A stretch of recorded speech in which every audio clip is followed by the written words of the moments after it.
Hola a todas y a todos, ¿cómo están? Mi nombre es David, yo soy David y hoy estoy en Berlín. Estoy muy feliz de estar aquí. I'm very happy to be here as usual on Tuesdays, los martes. And I'm here with my friend and colleague David, who is en los Estados Unidos o en Estados Unidos. You can say both in Spanish with or without the article. David, hola en Estados Unidos. Hola a todos en Estados Unidos y en Inglaterra. Hay muchas personas en Texas, en San Francisco, en Nueva Jersey, Indiana. Wow, that's always great. But hi, David. Hola, David. ¿Cómo estás? Hola, David. Gracias por la introducción. Thanks for the introduction. Hola a todos y a todas. Hello, everyone. Yo estoy muy contento de estar aquí. Como siempre, I'm so happy to be here as always. Yo he estado bien. Yo he estado en Tennessee for 2 semanas. I've been doing well, and I've been here in Tennessee for a little more than 2 weeks. So it has been quite the whirlwind getting from New York, desde Nueva York, donde estaba, where I was, aquí en Tennessee to here in Tennessee. Pero he estado contento de estar con mi familia. I've been happy to have been with family y mis mascotas and my pets. Y siempre he estado contento de poder continuar estos episodios. I've been so happy to be able to continue these episodes of Spanish Facebook Live as well. So, David, maybe you noticed that I use a particular form of the verb estar when I was talking about I have been happy, I have been here in Tennessee. I said yo he estado contento, yo he estado aquí, and that is a little sneak peek to what we're going to talk about today. It's a special form of the past. I don't know if we could call it necessarily exactly the past tense because it's one of many past tenses in Spanish. It's also one that exists in English, but it's one that's pretty straightforward and one that you'll be able to probably notice some similarities between when it comes to comparing Spanish and English, and it's called the present perfect tense.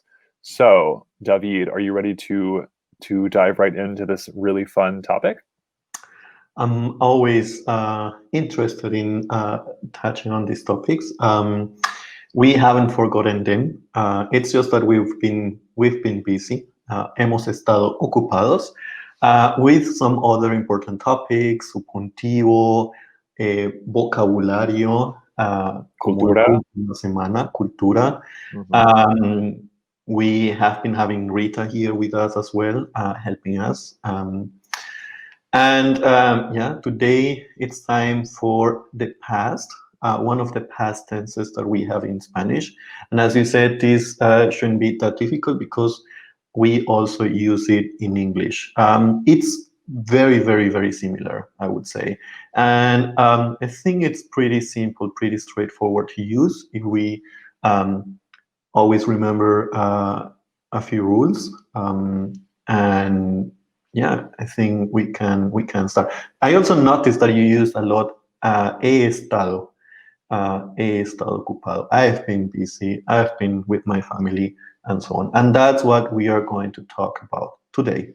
How to say the same in Spanish. So, for example, David, I can ask you something. ¿Qué has hecho en estos días? ¿Has tenido mucho trabajo?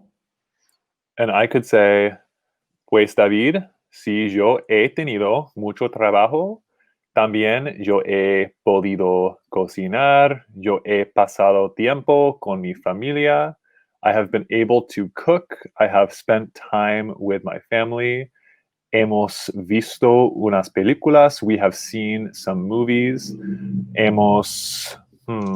¿qué más hemos hecho? Hemos leído un poco, we've read a bit.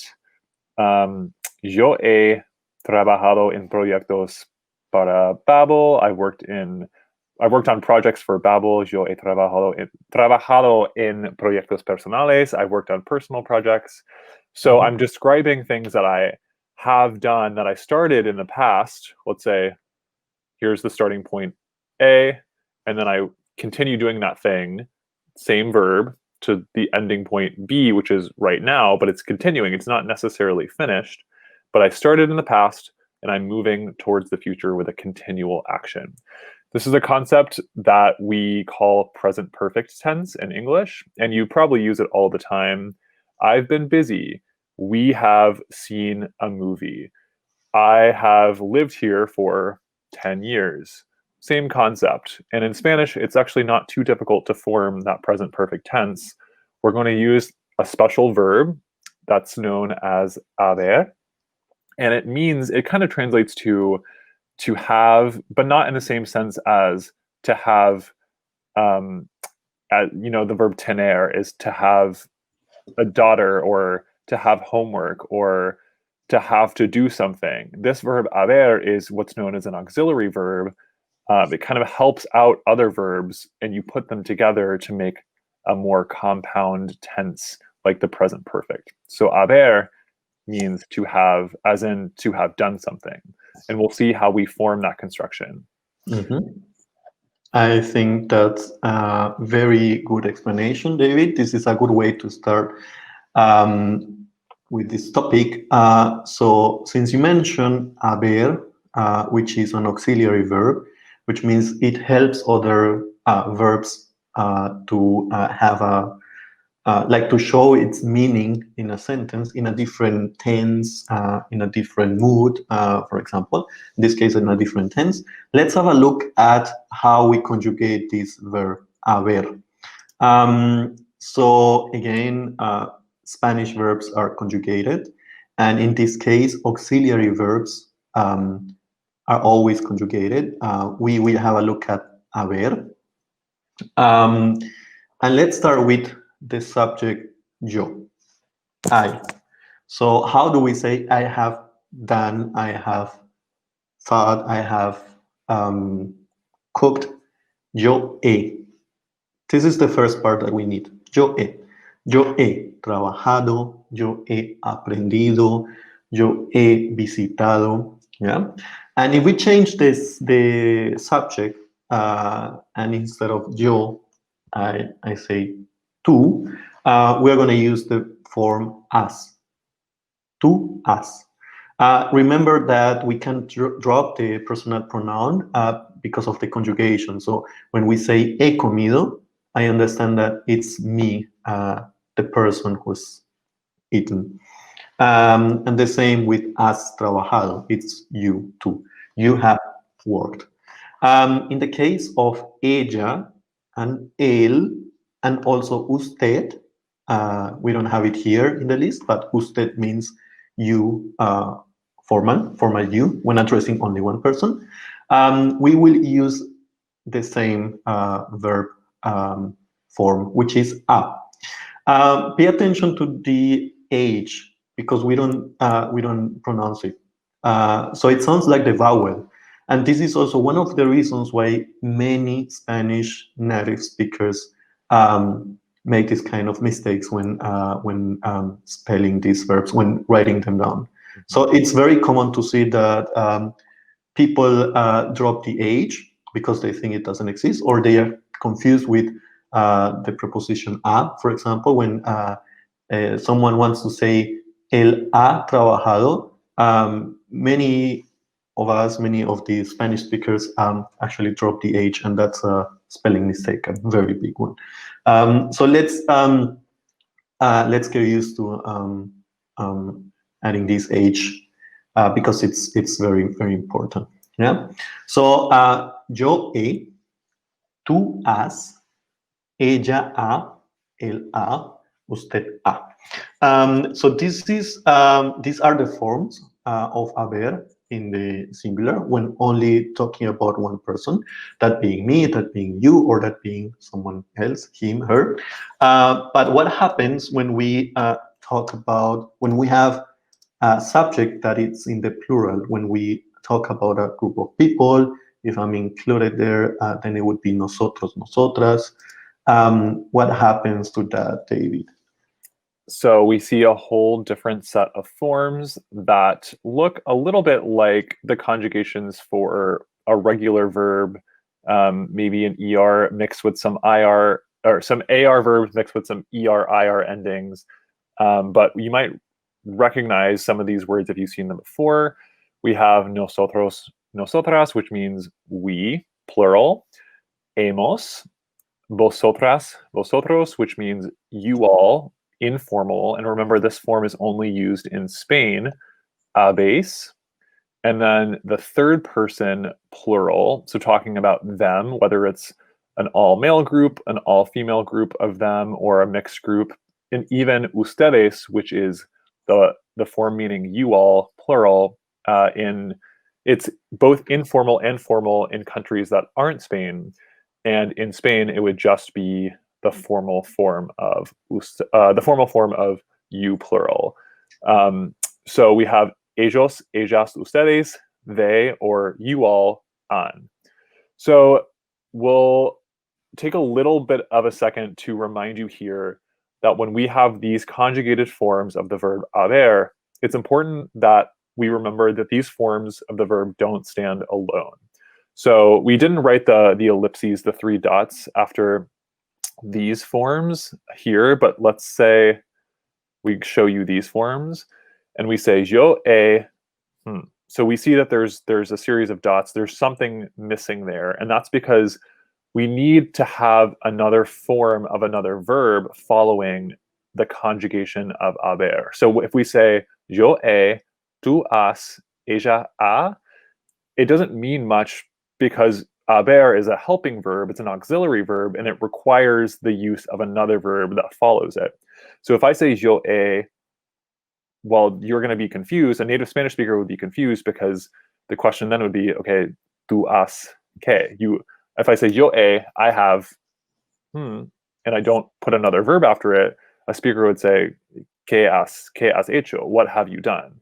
So we're going to show you how to use these. They're called participles, which is a fancy word, meaning it's a verb that kind of forms, it's kind of formed like an adjective a little bit, and it serves the purpose more of an adjective, but it's kind of this halfway between verbal form, and we'll show you how it works in action. But the point that I want to make is that you have to have another verb form following the verb haber to make it make sense to a native speaker. So you can't just say yo he by itself. You can't say tú has by itself. That doesn't make any sense.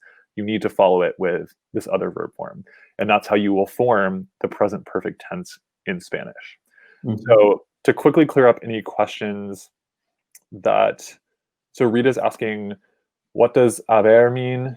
A little bit tricky, but haber means to have, with the expectation that it's followed by another verb. To have done, to have eaten, to have sung a song, to have written a book, to have been, to have gone. Any sort of verb that you have in Spanish, to go, to make, to run, to swim, you can take that and you can add the verb haber in front of it and then change that root verb to a different form that we'll call the participle, which we're about to show you. And then in that context, haber means to have blah, blah, blah, to have done, to have made, to have eaten. So David, am I correct in saying that the impersonal forms the impersonal form I, which means there is or there are, comes from the verb haber, or is that completely separate? No, it's the same verb. It's the same verb. This might be confusing, but as we said before, we are talking today about haber as an auxiliary verb, which means that it doesn't take its own meaning. It is just helping another verb to kind of make it happen in that sentence with its meaning. So, but when we use only haber without any other verb, there is only one form. There is only one way to conjugate this verb. And that form means there is, there are. So it's a bit confusing, I know, but just think of have to have in English, which basically means tener in Spanish. I have big family. And sometimes when we put a verb next to it, have loses its meaning, and then it helps another verb to have a different to be used in a different tense. This is exactly the same thing in Spanish. We use haber. Haber can have a meaning if there is no other verb following it. That's it. So in this case, we are talking about haber with another verb, and that's, I think that's the point. Yeah. If this is a little confusing, let's just wait 2 seconds until we move into the next section right now and talk about how to put other verbs after the verb haber and what sorts of constructions you can make by doing that. We have some examples to show you. Yeah. So it should be.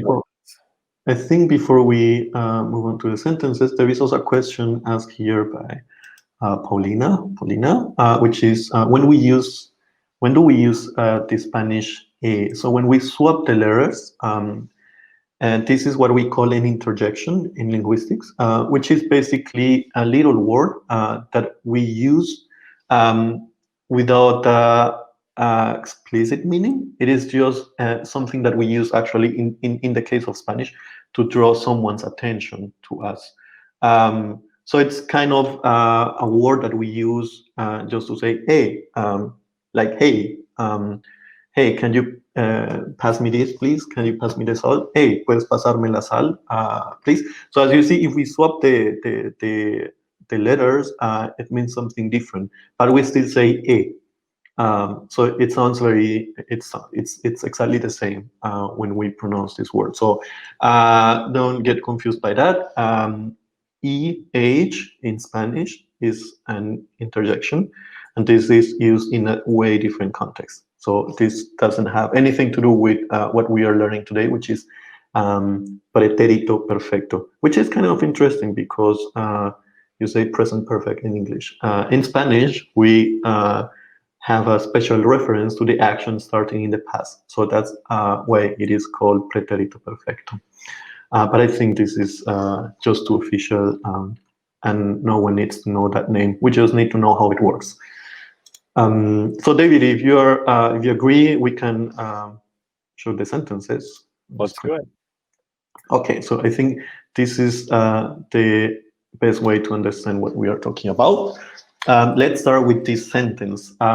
So we've been talking about haber, and now it's the time for the most important verb in this sentence, because this verb is the one that we are going to use to express a meaning. So in this case, we are going to see how hablar is used in a sentence with pretérito perfecto. And pay attention to that. This is a question.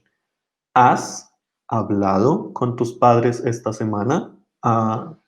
David, this is something that I can ask David. ¿Has hablado con tus padres esta semana? There is no subject here, explicitly saying, because as contains that information. As means you. So, have you, as, hablado, talked, con tus padres, with your parents, esta semana, this week? I would say it's easy. We see here something happening to the verb hablar. We see something. So there's a special way to form the what I keep referring to as the participle, which is the more adjectivized. That's a sort of good way to think about it.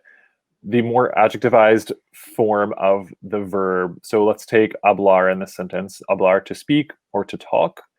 And what we're going to do is take off the ending for a verb ending in AR, and we'll show you what to do with verbs ending in ER and IR as well. But for verbs ending in AR that are regular verbs, which is in this case, most of them, we take off that stem, that AR ending. So we have habl, and then we add this special ending, ado. So hablar, to speak, becomes in its participle form, hablado, which means spoken or talked. And it's used in conjunction with haber. And haber is the verb that's conjugated here.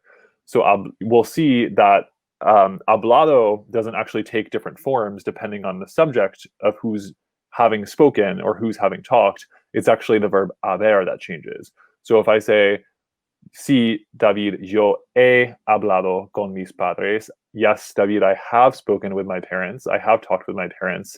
The hablado stays the same, but it's the haber that changes. ¿Tú has hablado? Sí, yo he hablado. So we could summarize this rule by saying that for AR verbs, you take off the AR stem of the infinitive and you add the ending ado to make the participle, which doesn't change depending on the subject. But what does change depending on the subject is the verb haber. So here we see has, but it could be hemos hablado, we have spoken. Ellos han hablado, they have spoken. So it goes on just like that. But the important rule to remember is how to form this participle form of a verb like hablar, and you take off the AR ending and you add the ending ado for AR verbs. Yeah, that's correct. I like to think that when we use these tenses in Spanish and in any other language, it's kind of a shared task when using actions, when using verbs. So let's think of three verbs, kind of sharing different functions. So let's say as takes on the responsibility of showing the person and showing also everyone that it's about the past. And hablado says, okay, so my task is to give this sentence a meaning. Basically, I don't have to change because regardless of the subject, I'm gonna stay the same. Hablado.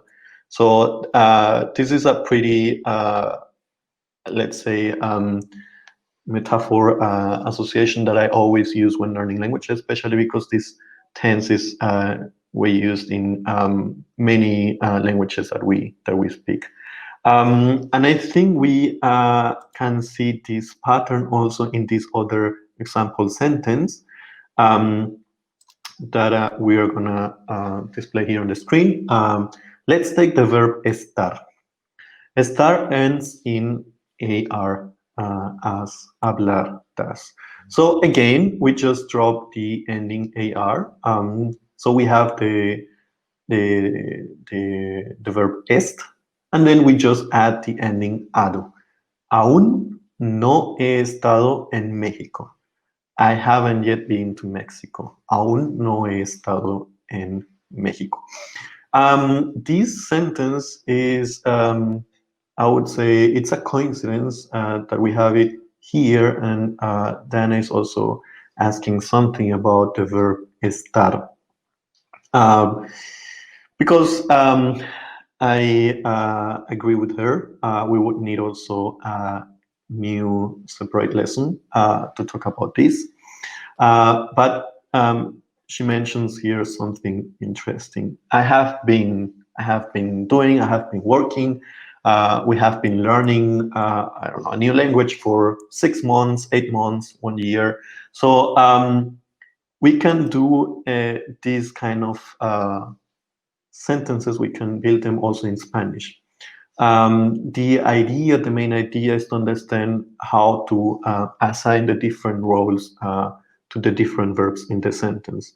So we all know the ing forms in Spanish, gerundio, that we saw many months ago. Estoy haciendo, estamos trabajando. So it kind of follows the same principle. We have an auxiliary verb, which is the one that takes the information about the subject. And then we have another form that in this case doesn't end in ado, but it ends in ando, yendo, depending on the verb. So basically what we do, we can just mix them up and we can have a bit more complicated sentence, let's say, in the structure, but it basically follows this principle. So I can just say, for example, he estado. Let's have a look at this sentence very quickly. He estado trabajando mucho en estos últimos días. So this means I have been. I was typing very fast. I have been working a lot during the past days. So I'm gonna add this sentence briefly here on the screen. He estado trabajando mucho en estos últimos días. Here we have a mix of pretérito perfecto. That's what we are learning today. He estado. And estar trabajando, something that we saw many months ago. And this is how we end up having a way more complicated sentence in Spanish that makes us sound very, like advanced when speaking Spanish. This is also something very possible. We will deep dive into these forms also in the future. Don't worry, because there are some other past tenses that we use a lot in Spanish, and our interest is that you don't get confused by them, that we always know what form we need. So this is why we are not talking today about this. But yeah, good point. I like that. You can even get more complex if you were to say something like, I would have been working if I were not on vacation, or I will have been working for 40 hours by the end of this week, something like that. So even in English, it works the same way. We use more words, the more complex the verb phrase gets. You go from something like I eat to I have eaten to I have been eating to I will have been eating. So again, like David said, this is not the episode in which we'll dive into that, but complex verb structures exist in Spanish just as they do in English, and they require a little bit of taking some verb forms and some tenses and conjugations that you've learned and kind of finessing them to work together. So it's a delicate art form, and we can talk about that in the future as well. And it looks very fancy, and this is something we encourage you to do with the knowledge that you are all gaining every day. Feel free to start building sentences, complicated sentences with what you learn. But if you can, don't worry. This is part of the process. I see here a question by Michelle. Instead of aún no, can you use todavía no? Yes, because aún and todavía are interchangeable. They mean the same, yet, still. So, yes, we can say todavía no he estado en México. Although I would say aún no he estado en México. It's just a fixed expression that when I say I haven't yet, etc., I would say aún no he. This is something that you can also kind of add to your bank of words. Aún no he. So you need to think about, okay, I need to use pretérito perfecto, so this is how I put the verb here and this other one. If it's something that we repeat a lot, this is basically the way children pick up a language, basically. They don't analyze the rules. They don't ask themselves whether this is subjuntivo, indicativo, future tense. They just think there is a pattern in something, and they just pick up some certain blocks, and they just put them together. And this is how they build the language. So we could also do the same. But todavía no is correct as well. Okay, I wanted to display, before we move on to the next set of verbs, ER, IR verbs, here's the rule written out about how to form the past participle. And we see, like I said, for AR verbs, you drop the AR ending of the infinitive, you add the ending ado. So a verb like hablar becomes hablado. And we'll see how this works with ER, IR verbs next. Okay, so let's go on. Oops, there we go. Oh, yeah, there we have a sentence with the verb comer. Me gusta comer. I like eating. But hoy no hemos comido nada. There is actually a mistake here. Yeah, let's fix that. Mhm. Let's say, today we haven't eaten anything. Mhm. Today we haven't eaten anything. And yes, that's right. Today we are having our 31st session. Thank you, Susan. Mhm. So I think it's because we're hungry. So now, comer. Hoy no hemos comido nada. Today we haven't eaten anything. Um, so what happens here? So we drop the ending er, com, and then what do we do with the verb? We add the ending ido. It's not ado, like when we have AR verbs. In this case, we are going to use the ending ido. So we replace er with ido. Hoy no hemos comido nada. Mhm. So keep in mind here that when you see the verb phrase hemos comido, we have eaten, that verb phrase will always exist together. There's not going to ever be a time when a word comes between hemos and comido, because the way that Spanish works is it treats, or English too, a lot of languages treat that verb phrase as one unit. So it can't be separated. You can't say hemos no comido, or you can say, well, that's a, I would just want to emphasize that the no in this sentence has to come before the entire verb phrase hemos comido. So to negate a verb, you could, in the simple present tense, you would say hoy no como nada. Today I don't eat anything. Hemos comido serves the same purpose. It's a verb phrase, can't be separated. Hoy no he comido nada. Hoy no hemos comido nada. And it also works the same when you have direct or indirect object pronouns. This is something that we talked about many episodes ago when we talked about these special pronouns, but they come before the verb in many cases. And if we wanted to say something like, I have eaten it, yo lo he comido. I have eaten it. Hoy lo hemos comido. Today we have eaten it, whatever it is. But you'll notice that this pronoun, it comes before the verb phrase. It's not going to sit in between hemos and comido. So just keep in mind and remember that these verb phrases in the present perfect tense always come as a unit. Haber plus the infinitive, or haber plus the participle is just one unit that can't be separated. Mhm. Yeah, that's very important because they work together as a couple, so they should always be together. Let's have a look at another example, but this time we're going to see a different verb, which is vivir, to live. And I can ask you all, ¿han vivido alguna vez en el extranjero? Have you ever lived abroad? I can say yes. Estoy viviendo en el extranjero. I'm living abroad. But this is a question to you. Have you ever lived abroad? ¿Han vivido alguna vez en el extranjero? This is what someone from Latin America would ask. If I were from Spain, I would ask, ¿habéis vivido alguna vez en el extranjero?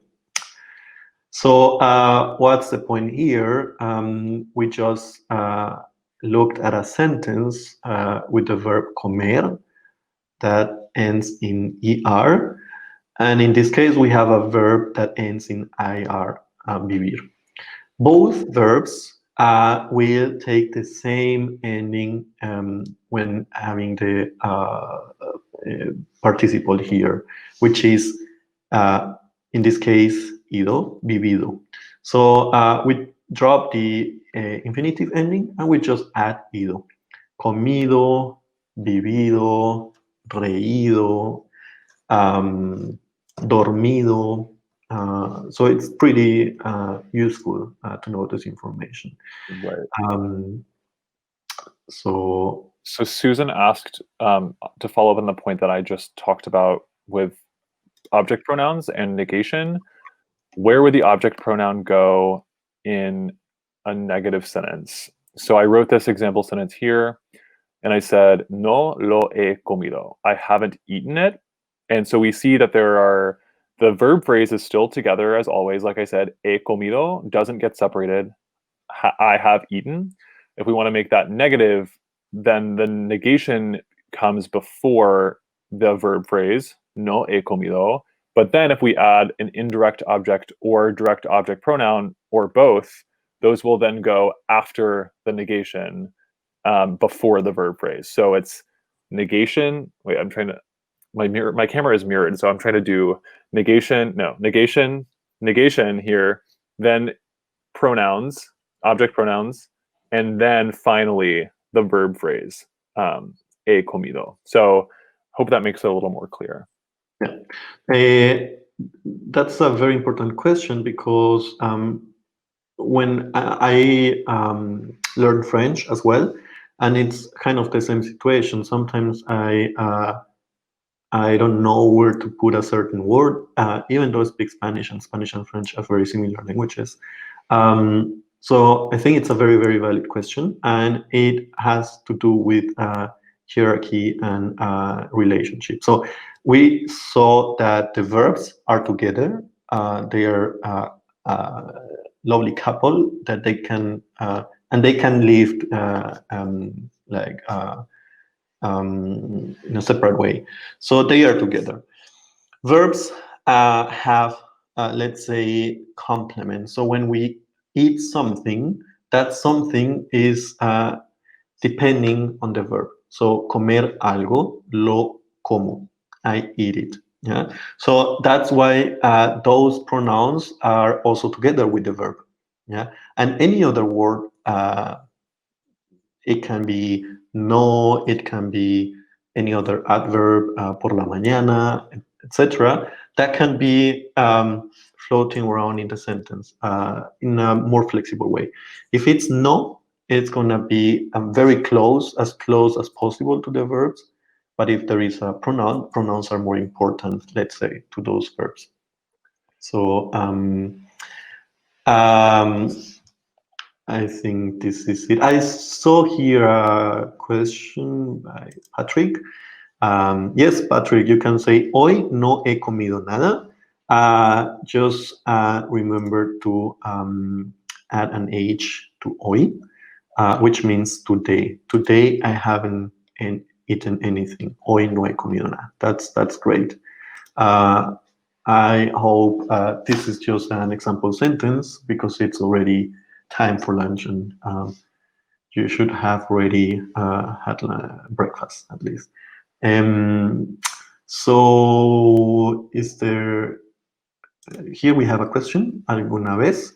Alguna vez means actually sometime, literally. And this is what we use when we ask these kind of questions in Spanish.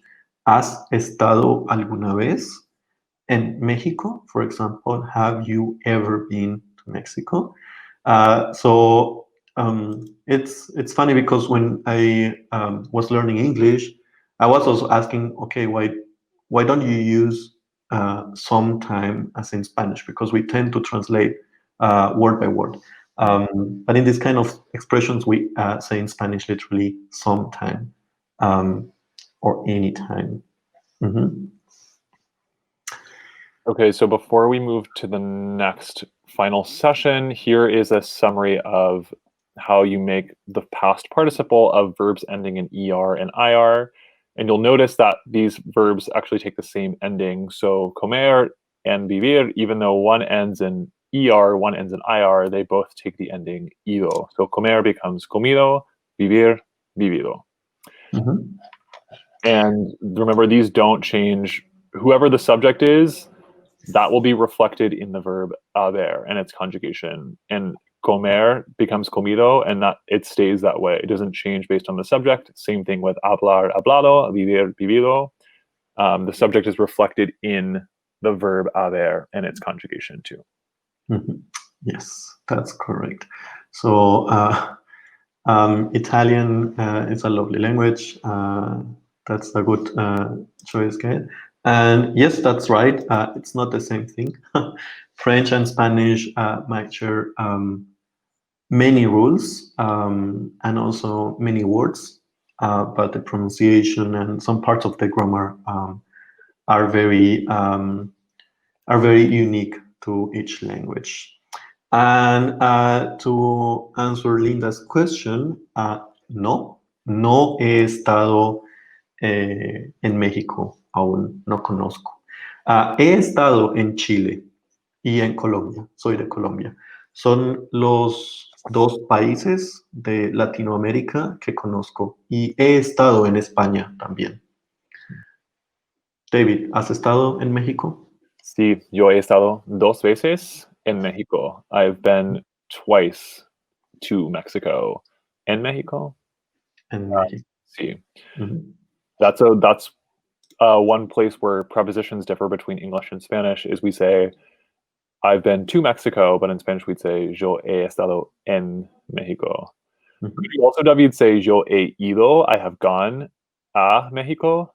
Yeah. I've gone to Mexico? Yeah. He ido a México 2 veces. Yeah. This is exactly the same. Mhm. Yeah, cool. So, David, I think before we wrap up this session, we can show our lovely learners 3 irregular verbs. Perfect. And these irregular verbs are not very, let's say, there are not so many irregular verbs in this past tense, but they are very useful. So you might have a list of verbs in imperativo when we give commands in Spanish, for example. Some other verbs where we see a vowel changing. This is something that we also learned many months ago. And these verbs, these irregular verbs, are always the same. So we can kind of have this very important group of verbs changing all the time. And this is not the exception. And maybe we can start with this question that's very useful because this is how we can have a small talk in Spanish, for example. So Carlin is asking, is this the preterite tense? Yes, it's the pretérito perfecto. This is how we call it in Spanish. It's basically a past tense that has a very strong connection to the present. So let's keep this in mind because this is important. And of course, since we are learning today about the pretérito perfecto, he estado, he hecho, he comido, we have some regional differences, but this time it's going to be between Spain and Latin America. So in Latin America, we use this past tense, let's say, not as often as in Spain. And I think there is also the same difference between American English and British English. So I think we will understand this better when we learn the other past tenses. But don't worry, we are learning them here step by step. And let's start with this question. ¿Qué han hecho hoy? What have you all done today? ¿Qué han hecho hoy? So we learn that haber, when it's conjugated for ustedes, in this case, or ellos or ellas, the verb form that we are going to need is han. ¿Qué han hecho hoy? So here we see hecho for the first time. This is the participle of the verb hacer. Hacer. So hacer becomes hecho. It's very irregular, I would say. So in this question, we are asking, what have you done today? Remember that if we are using here pretérito perfecto, when we are having a sentence with the verb hacer, this is the form that we are going to use, hecho. Hacer. Yeah. Be careful not to say ha sido. That's not, that was what you would think if you were following the rules of regularity, which we showed you a couple of minutes ago. But hacer, to do, to make, is a special verb, irregular, like we said. so it takes its own form of the participle. So instead of saying ¿qué han sido? That's not correct. We say ¿qué han hecho? What have you done? And we can also say he hecho muchas cosas, or hemos hecho diferentes actividades. For example, we have done different activities. So it's a very, very useful form. And I think we can also show a very similar form with the verb decir that changes to this one. Dicho. Mi madre me ha dicho la verdad. My mother has told me the truth. So here we have another verb that changes because it's irregular. So decir becomes teach. Never decido, because that doesn't exist in Spanish. Yeah? Mi madre me ha dicho. You can also say no he dicho nada. I haven't said anything. No he dicho nada. And as David was explaining before, here we see me, which is the indirect object pronoun. So my mother is saying something, and that something is the direct object, la verdad. And who is listening to that truth? That's going to be me. So I'm there standing as the indirect object, being represented through this pronoun. So mi madre me ha dicho la verdad. My mother has told me the truth. So I think this is important. Maybe we can have a look at this other verb, which is irregular also in some other tenses and moods. So here we can ask what verb puesto is referring to in the infinitive form. He puesto tu computadora en la mesa. ¿Cómo decimos to put en español? How do we say to put in Spanish? That's correct. So poner becomes puesto. So these forms that we've just seen are very, very regular. So our advice here is let's learn them by heart, because there is no other way to recognize a rule here, a pattern here. They are just irregular. They have a different form. Good news, they are not as many as in English. So this was a pain for me when I was learning English. It's still a pain because sometimes I don't know what the participle form is when expressing kind of the same as in Spanish. So in Spanish, we have way more regular verbs than in English. So this is good news for you. So yeah, well done. This is poner, and poner becomes puesto. Thank you, David. Decir becomes dicho, and hacer becomes hecho. And remember, when we use these forms, the only verb that changes is haber, because it's the auxiliary verb. So I can say he hecho, I can say has hecho, I can say han hecho, and I'm using the same action, which is hacer, in the past tense for different subjects, for different people. But again, these are only a few examples of those very few verbs that we have in Spanish, whose form is completely different. So we cannot use a rule here to identify them. So I actually want to mention one more irregular verb, because I see a discussion playing out in the comments between Lee and Linda. And Linda had written an example here, and she said, is this correct? He escrito muchas cartas de Navidad esta semana.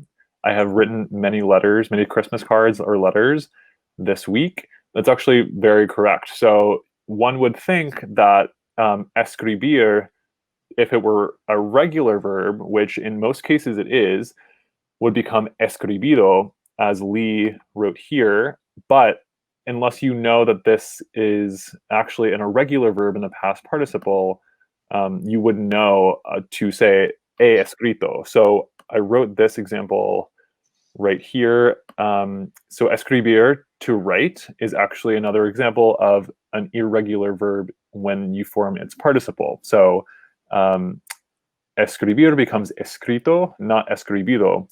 Escrito as in yo he escrito una carta. I have written a letter. Hemos escrito unos ensayos. We have written some essays. So that is another example, and one that is a little bit tricky because escribir is mostly a very regular verb otherwise.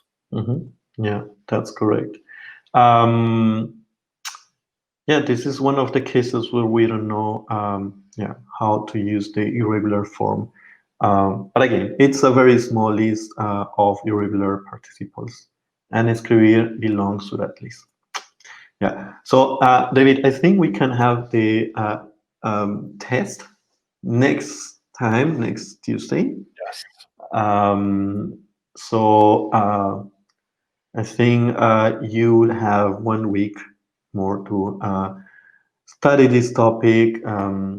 We'll share also with you the document with the sentences from each episode. So here we have a collection of all the sentences that we've been using here on the screen. So feel free to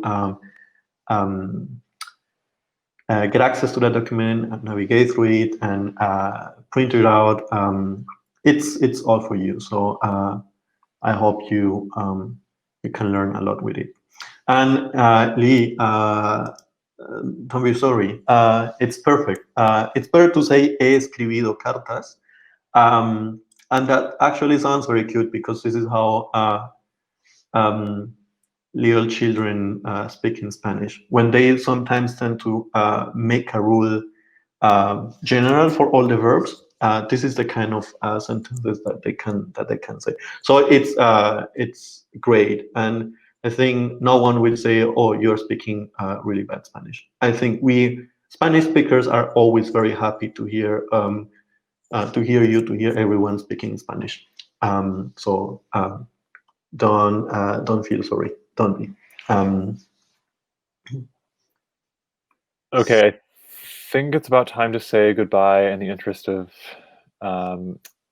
respecting everyone's time and letting everyone go get some food. I know I'm a hungry fellow right now, but I will say that I'm again so happy that everyone has had amazing questions and seems so engaged with every topic every week, especially this one. It was great to answer your questions and see your comments. If you want to stay in touch with us before next week, find us on social media at BabbleUSA on Twitter, Instagram, TikTok. We're on YouTube as well, BabbleUSA, and you can find all of our past videos from the previous 30 episodes, as this is episode 31, on YouTube or here on Facebook in the videos tab. And you can also find us on Quora, Everything Language, and we posted the link in the comments here. And also Babbel Magazine, great place to find resources for language learning for Spanish and all of the other languages we offer as well. So be sure to tune in next week at the same time, 1 p.m. Eastern, Tuesdays, here on Facebook. And if you can't make it, find the videos either here on Facebook afterward or on YouTube. But we are very much looking forward to seeing you again. And in the meantime, have a great week. Yeah, thank you very much.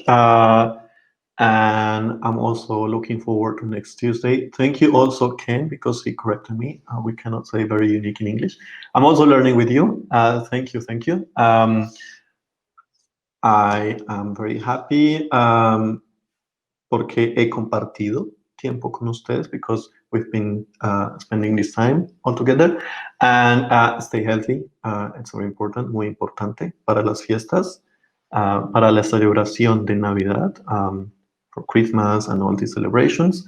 And see you all next Tuesday. Thank you very much for your attention and Enjoy the rest of your day. Hasta Hasta pronto, hasta el martes. Ya. hasta martes. Adiós.